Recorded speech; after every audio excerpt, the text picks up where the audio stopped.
Viserys isn't a tyrant. Like, he welcomes conversation with Alicent, and at one point she's giving him advice and he's taking it. And you see her get to have a conversation with Rhaenyra and stuff. I mean, it is slim pickings. She's not having a good, happy time. But I'm trying to figure out what her motivations are, because we talked before about her seduction of Viserys very much being Otto's design. But at this point, why would Alicent continue to do Otto's bidding, especially now that he is fired? Is she going to continue to, like, just be this silent, like, husk of a person, or is she going to move on? Is she going to try to leave? Is she going to try to sabotage? Like, I don't know what's going to happen now.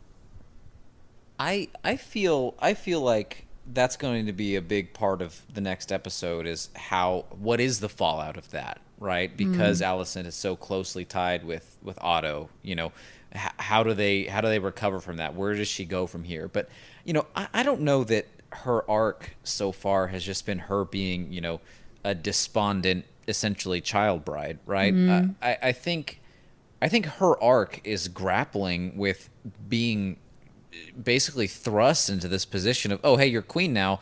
It is your job to literally pump out babies and be by the king's side at always, right?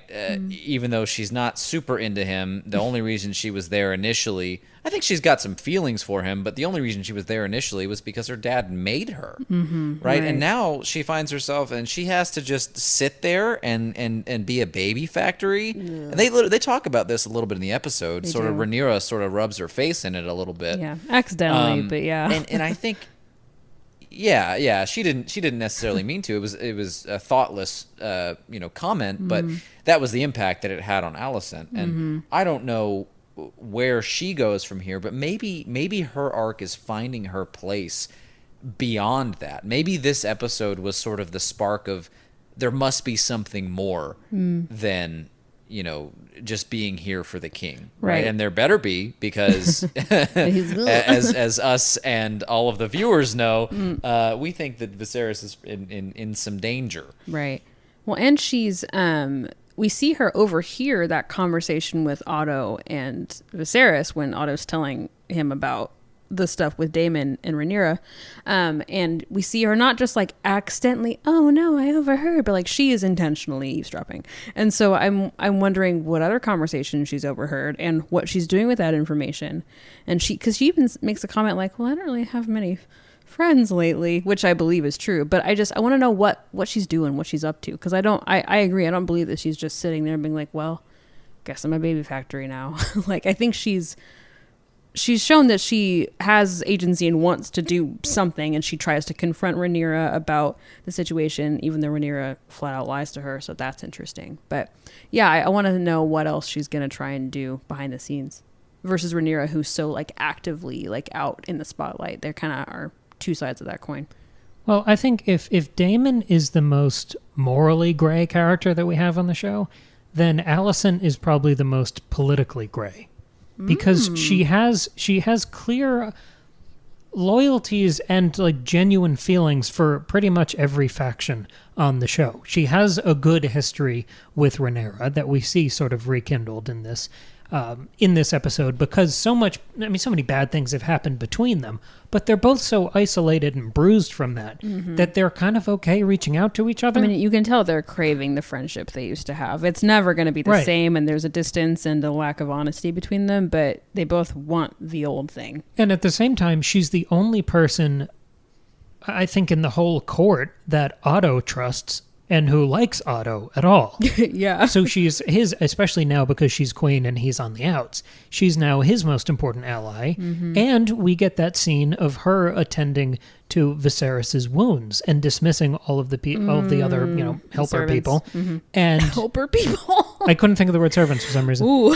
And even he remarks that she's much gentler than they are. Yeah. And I don't think it's a nefarious thing like she's collecting options and pawns, but she does have the purest connection to every player in this game. That's true. So whatever side she comes down on has a great chance at winning. That's true. That's a good point. It's like a personal connection. It's not a political connection. She's wife to Viserys ex sort of best friend to Rhaenyra slash stepmom, and Right. and daughter of Otto. So yeah, The only person she has a pretty open apathy see, for what is about Daemon. Daemon? Yeah, exactly.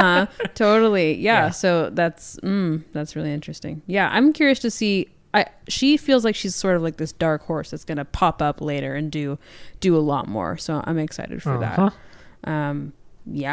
Yeah. Do we think that she's falling into the Sansa archetype of sort of she came into this pretty innocent and maybe she's learning to play the game?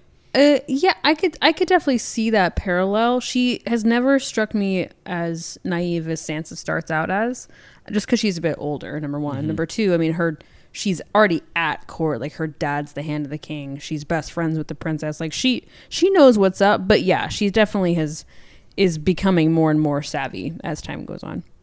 And if we like fast forward a couple episodes and kind of clear the board, if Viserys is dead and Otto is not hand of the king to Rhaenyra or whoever comes next, where is Alicent? Is she the queen mother now who has to lean on that relationship with Rhaenyra? Or does she become hand of the queen? Like she's is there really a female? no way. I don't think at this point. But she's so well She's positioned. got a queen. But she's only well positioned as long as Viserys is king. Yeah, I think her influence might kind of go when he does. But if she's the mother of the people who are next in line before Rhaenyra has a kid, then But then she's the Queen of Thorns. She's in the corner. I'm just saying I don't know. I want it to be. I mean, because as of now, Rhaenyra is still, the heir. He hasn't cast her out yet. Now we'll see what Right. becomes of this whole, whorehouse scene. But I mean, I think Cam's right. I mean, once Viserys goes, there's not. Where is she? Where is her influence supposed to be? Like, who gives her legitimacy? In this world, is it Aegon? I mean, is it just her own child kids? who's not actually an heir? Right. Right. Yeah. Especially if Rhaenyra becomes queen. Well, Then exactly. she's nothing. She's nothing. Yeah. Interesting.